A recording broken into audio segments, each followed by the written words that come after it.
Paano mag-top up or mag-recharge ng coin sa Popolive gamit ang KuCoin sa CocoDP? Una, i-click nyo lang ang link sa pinned comment or sa description para magkaroon kayo ng access dito kay CocoDP. Kapag nandito na kayo sa CocoDP, i-click nyo lang tong may parang logo ng tao na to. And then, makikita nyo dito kung saan nyo siya pwede i-connect sa Google ba or sa Facebook. Kapag nakapili na kayo, makikita nyo na yung profile ng Gmail or Facebook or kung ano man yung ginamit nyo pang login.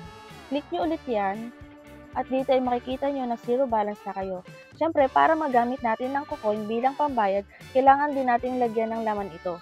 Huwag kayong mag-alala kasi mas makaka-discount kayo kapag KuCoin ang ginamit nyo. At dahil meron na akong account ng KuCoin dito kay CocoDP, ipapakita ko naman sa inyo kung paano mag-top up sa Popolive gamit ang KuCoin.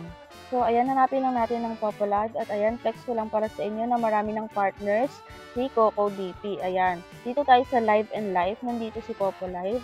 Ayan po yung ibang mga live streaming application. Click natin yung Popolive. And then, ito, ang ilalagay natin is yung ating Popo ID. Make sure na tama yan para hindi mapunta sa iba yung inyong itatop up na coin. And then, select package yung gusto nyong i-top up or i-recharge. So, sa akin is 21,000 plus for 5 coins. Ayan. 164 lang siya kapag KuCoin ang ginamit natin. So, try natin gamitin ngayon ang KuCoin bilang payment method. So, click natin yung buy now. And then, click natin yung confirm. At click naman natin ang complete.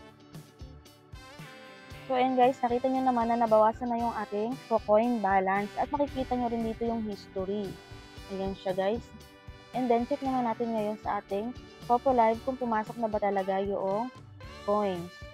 So, ayan guys, nakita nyo naman na pumasok talaga yung coins sa ating Popolive account. Ayan. Wow! Ganun lang po kabilis, wala pang 5 seconds sa account na natin. At click lang ng click kapag KuCoin yung ginamit natin. Kaya mas prefer ko talagang gamitin si KuCoin kasi hindi na ako mare-redirect pa sa Gcash tuwing ako yung magta-top up. Dito sa KuCoin, click ka na lang ng click. Para saan nga ba ang coin sa Popolive? Ayan guys, yan yung makakatulong sa inyo para tumaas yung level nyo. Pwede nyo siyang ipanglaro at baka sakaling lumago ang inyong coins at pwede nyo siyang i-trade. Dito sa Popolive, sa mga hindi pa nakakaalam, ay may mga games po.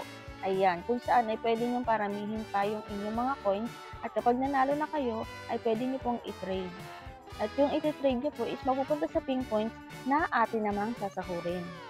So yun lang guys for today's video at i-flex ko lang din pala na mula nung dito na ako sa CocoDP nag-recharge, lagi na ako nanalo sa mga laro na dati ay laging olats talaga. So mula nung nakilala ko si CocoDP, parang naging lucky coins ko siya. Yan, araw-araw na ako nakakapag-trade halos.